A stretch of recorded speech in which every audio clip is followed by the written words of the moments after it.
ರಾಜ್ಯದ ನಂದಿನಿ ಗ್ರಾಹಕರಿಗೆ ಶಾಕ್ ಎದುರಾಗುವ ಮುನ್ಸೂಚನೆ ಸಿಕ್ಕಿದೆ. ಫೆಬ್ರವರಿ 1ರಿಂದ ನಂದಿನಿ ಹಾಲು ಮೊಸರು ಸಿಗೋದು ಡೌಟ್ ಎನ್ನಲಾಗ್ತಿದೆ. ಕೆಎಂಎಫ್ ಆಡಳಿತ ಮಂಡಳಿ ವಿರುದ್ಧ ಅಧಿಕಾರಿಗಳು ಹಾಗೂ ನೌಕರರು ಸಮರ ಸಾರಿದ್ದಾರೆ.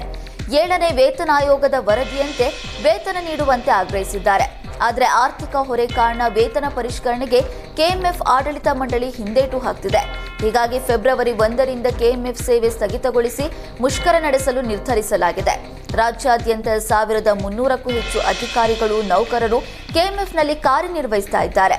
ವೇತನ ಪರಿಷ್ಕರಣೆ ಆಗುವವರೆಗೂ ಕೆಲಸಕ್ಕೆ ಹಾಜರಾಗದೆ ಮುಷ್ಕರ ನಡೆಸೋದಕ್ಕೆ ಕೆಎಂಎಫ್ ಅಧಿಕಾರಿ ಮತ್ತು ನೌಕರರ ಸಂಘ ಒಮ್ಮತದ ನಿರ್ಧಾರ ಮಾಡಿದೆ.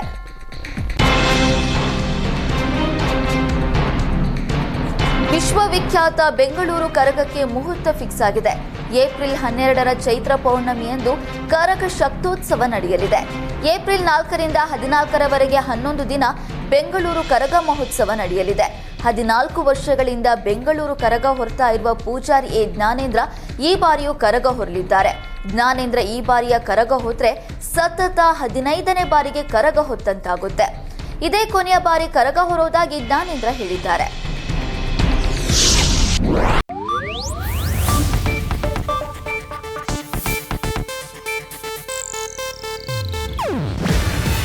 ಇದು ಏಷ್ಯಾನೆಟ್ ನ್ಯೂಸ್ ನೆಟ್ವರ್ಕ್ ಪ್ರಸ್ತುತಿ. ನೀವು ನೋಡ್ತಿದ್ದೀರಾ ಏಷ್ಯಾನೆಟ್ ಸುವರ್ಣ ನ್ಯೂಸ್.